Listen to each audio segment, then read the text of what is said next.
시청자 여러분 안녕하십니까? 정환진입니다. 어제 저녁에는 잘 주무셨는지 모르겠습니다. 저는 밤새 한잠도 못 잔 것 같아요. 정신이 또릿하게 밤새 고민을 많이 했습니다. 도대체 제가 지금까지 봤던 거는 뭐였는지, 또 제가 판단을 잘하고 있는지 수천 가지, 수만 가지 생각이 교차하더라고요. 분명히 제가 기자 생활 30년 경험하고요. 또 제가 경영학 박사를 받으면서 쌓은 지식, 그리고 거의 한 10여 년 동안 대학 강단에서 시간 강사부터 겸임 교수까지 학생들을 가르쳤던 그런 어떤 지식, 이런 걸 총동원을 해도 분명히 문재인 정부의 경제 정책은 잘못돼도 한참 잘못됐다고 생각을 했거든요. 실제로 제가 국밥집을 하면서 3년 동안 실물 경제도 경험을 했고요. 그런데 180대 103이라는 숫자, 도저히 납득이 안 가더라고요. 최소한의 견제는 할 수 있으리라 야당이 그렇게 생각을 했었는데, 더불어민주당 단독으로 과반을 훌쩍 넘는 그런 결과를 가져왔잖아요. 그러니까 내가 뭐가 잘못됐는지, 내가 뭘 잘못 판단하고 있는지 고민하게 되더라고요. 얼굴이 좀 부석부석하고 좀 부었는 게 잠을 못 자겠더라고요. 예. 그래서 나와서 방송을 준비하면서도요, 제가 10분 늦게 시작을 오늘 하고 있는데, 도대체 내가 잘하고 있는 건가, 아니면 잘못된 길로 이끄는 건가, 오만 생각이 진짜 다 들더라고요. 분명한 것은요, 우리 안에 갇혀 있다, 이런 생각을 저는 해봤습니다. 정저지화라고 하나요? 우물 안에 갇혀 있으면 작은 하늘밖에 못 본다고. 제가 혹시 그런 건 아닌가 엄청나게 반성을 많이 했습니다. 앞으로 이 우물 안에 갇혀서 작은 하늘만 보지 않도록 더 현장을 뛰어다니고 더 공부하고, 그래서 여러분들에게 조금이라도 이렇게 도움이 되고요, 또 소통하는데 신경을 많이 써 보겠습니다. 뭐라 딱히 드릴 말씀은 없습니다. 그래서 오늘 준비한 방송도 분명히 실상은 이렇다, 더도 덜도 말고 지표만 가지고 여러분에게 전해드리고자 합니다. 아마도 더불어민주당이 이렇게 공룡 여당이 됐잖아요. 완전히 석권 아니라 압승 아니라 어떤 표현이 안 어울릴 정도로 아주 압승을 해버렸습니다. 때문에 앞으로 경제는 또 어떻게 바뀔 것인지, 예, 어떻게 또 강화 쪽으로 나올 것인지, 그런 것을 전반적으로 짚어보겠습니다. 다시 한번 말씀드리지만 제 생각이 틀린 건 아닌지, 또 제가 지식이 너무 짧은 건 아닌지 스스로 많이 반성을 하고요.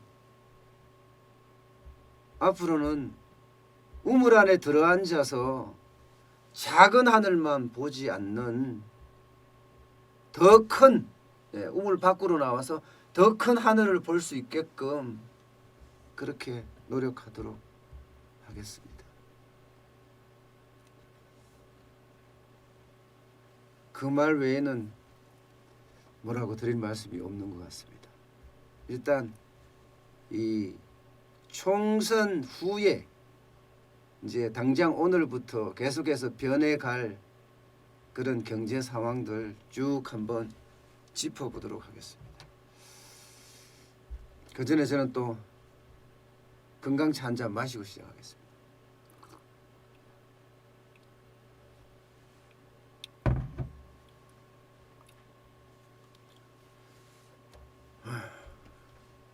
좀 한숨이 나오죠. 죄송합니다. 네, 첫 번째 소식입니다. 미래통합당 역대급 참패, 소득 주도 성장 강화한다. 여러분, 총선 결과가 180대 103인가요? 겨우 개헌 저지선을 특끌이 했을 정도예요. 이렇게 되면요, 아마도 문재인 대통령이 집권했을 당시 2017년으로 회귀하지 않을까, 그렇게 저는 예상을 합니다. 경제 정책도 모두 그쪽으로 회귀할 가능성이 굉장히 커졌죠. 당장 소득주도의 성장 정책 이거 가속 페달을 밟을 가능성이 크고요. 최저임금도 많은 실현을 할 가능성이 굉장히 커졌습니다. 근로시간 단축도 뭐 예외 업종을 좀 두자, 단위 시간을 좀 늘리자, 1년으로 늘리자, 이것도 물 건너갔지 않을까. 탈원전 정책도 그렇고요. 또 반시장적 규제도 마찬가지로 더 강화되지 않을까, 저는 그렇게 일단 생각을 합니다. 친노동, 큰정부, 복지국가 실현이라는 그런 정책 기조를 3년 내내 밀어붙였잖아요. 아마 그 강도가 점점 강해질 겁니다. 사실 최저임금을 급격하게 인상하고 나서요, 소득 주도의 성장 정책 이게 조금씩 뭔가 약화되는 그런 모습을 보인 것도 사실입니다.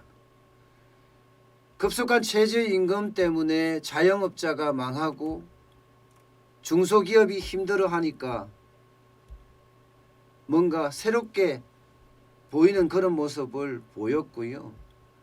또 퍼주기 복지에 따라서 재정 건전성이 굉장히 악화되는 그런 부작용이 좀 컸었거든요.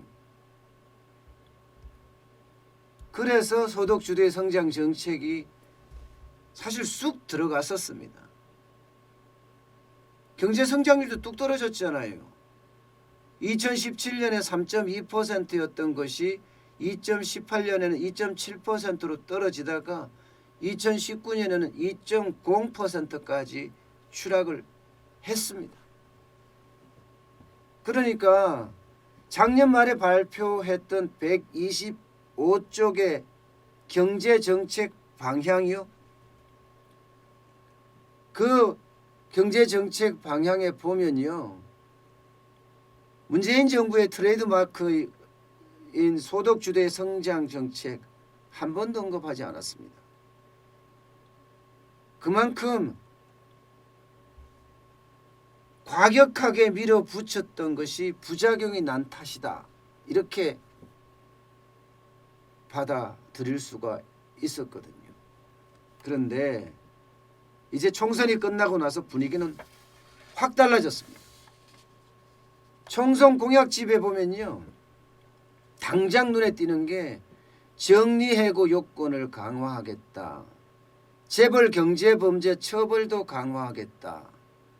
뭐 이런 이야기들이 절비하게 나와 있고요.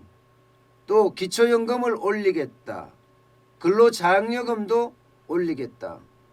복지 확대 속도가 더 빨라질 거란 그런 구호들이 엄청나게 많습니다.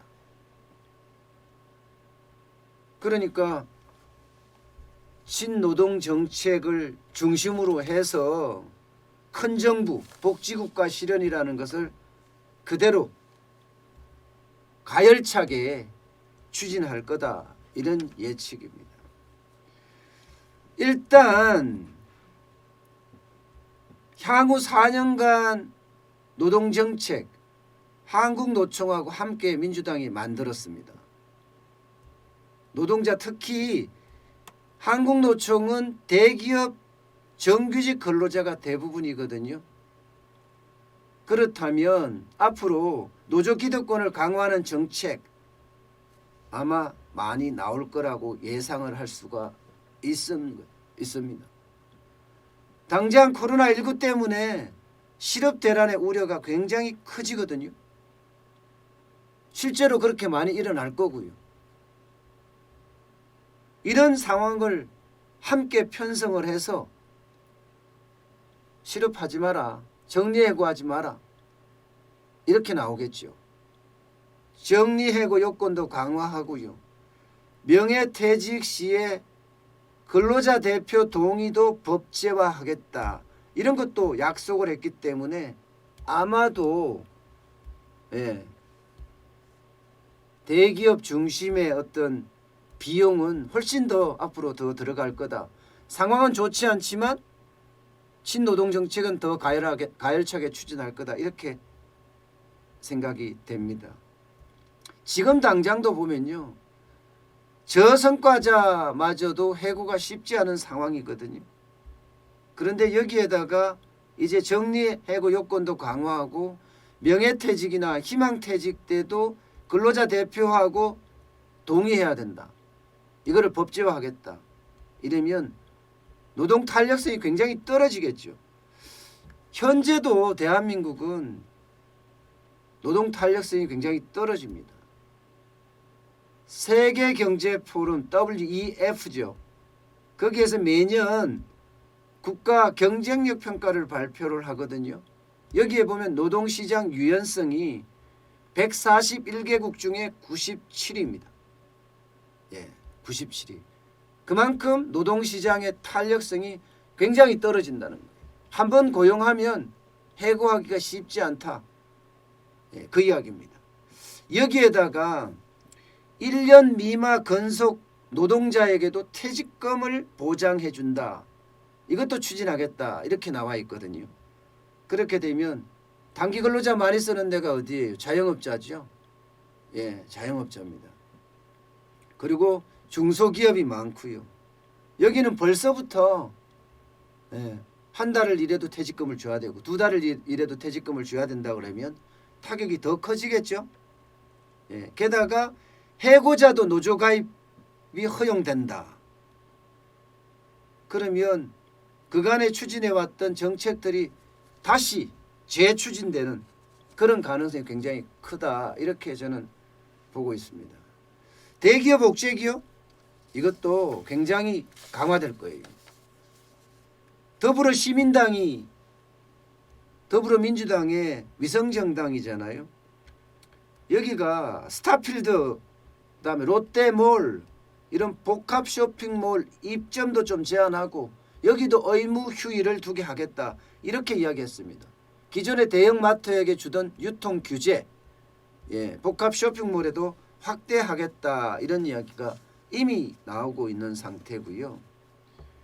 또 상법 개정안도 계속 관철시키겠다. 이건 벌써 예고된 상태고요. 지금은 공룡 여당이기 때문에 마음만 먹으면 뭐든지 할 수 있습니다.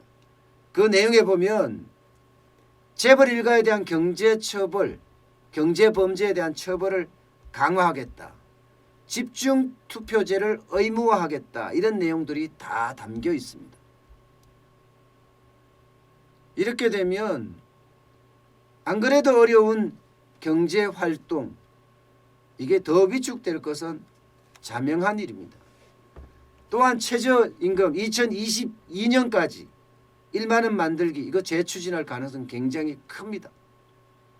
여당에서는 이 약속 지켜야 된다 이렇게 나오거든요. 2년 후에 또 대통령 선거가 있잖아요. 예, 대통령 선거가 있으니까 아마 그렇게 될 가능성 굉장히 크고요. 복지 지출도 굉장히 많이 늘릴 거예요. 그럼 재정이 굉장히 나빠질 거라는 것은 분명합니다.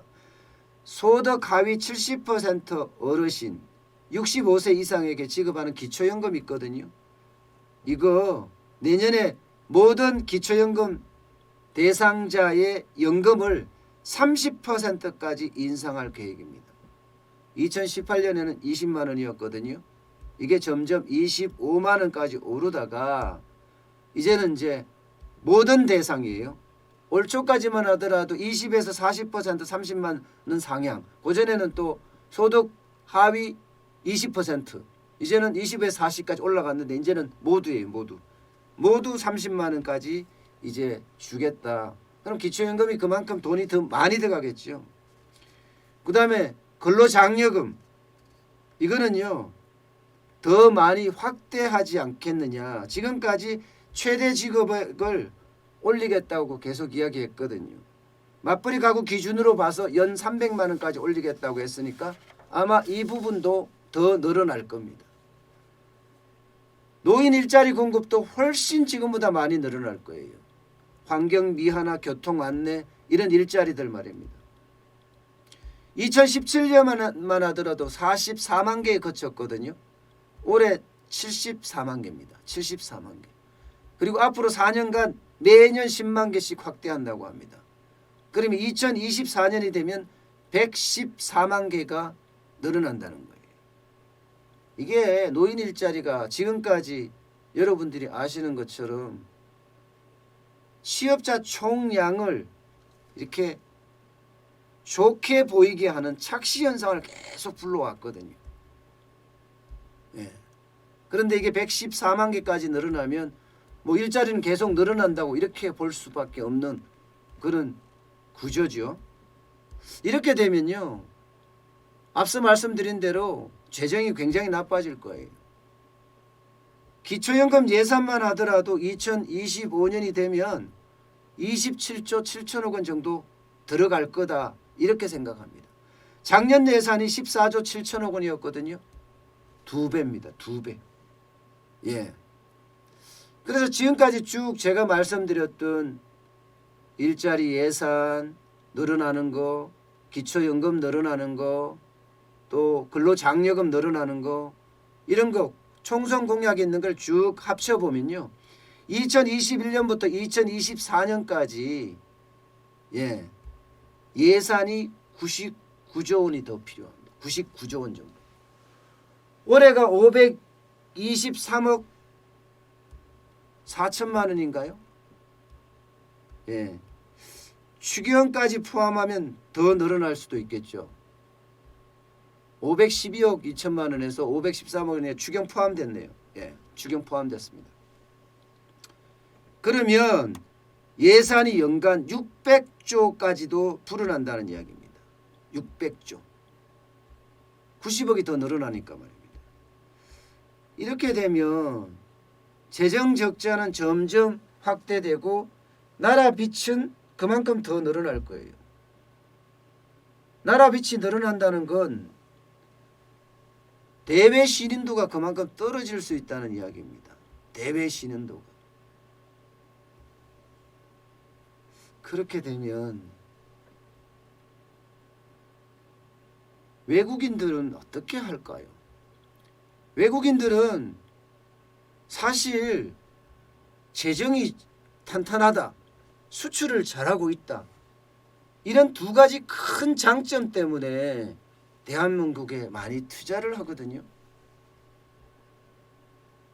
그런데 재정도 점점 나빠진다, 수출도 점점 떨어진다. 이런 상태에서 과연 외국인들은 어떻게 반응할까? 저는 참 궁금합니다. 또 있습니다.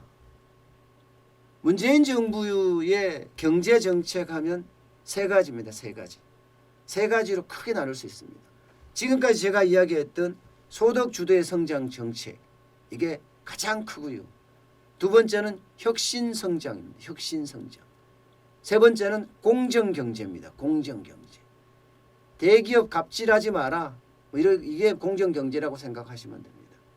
혁신 성장이라는 것은요, 기술 개발을 해서 유니콘 기업들 많이 만들어라 하는 게 혁신 성장이라고 생각을 하시면 됩니다.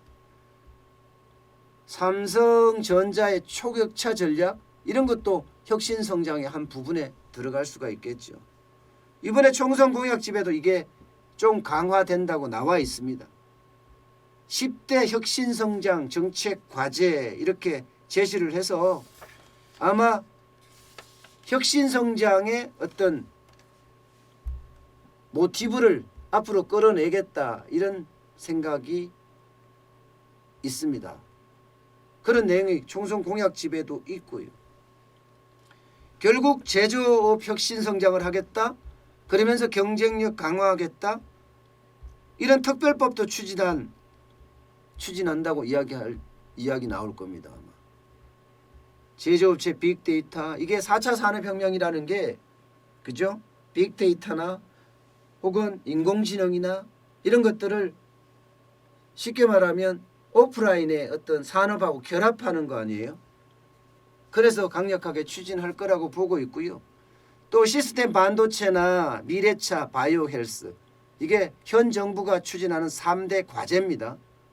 아마 이 부분도 좀 더 강력하게 밀어붙이지 않을까, 이렇게 예상을 할 수가 있을 것 같습니다. 그렇지만 말입니다. 소득주도의 성장 정책과 혁신 성장은 이게 마찰이 굉장히 일어나는 정책이라고 제가 말씀을 드린 적이 있습니다. 소득주도의 성장 정책은 최저임금도 올리고 주 52시간도 도입하고, 그죠? 그러면서 법인세도 좀 올린다, 이런 취지가 강하잖아요. 근데 혁신 성장은 기술 개발을 해야 돼요. R&D 투자가 많아야 됩니다.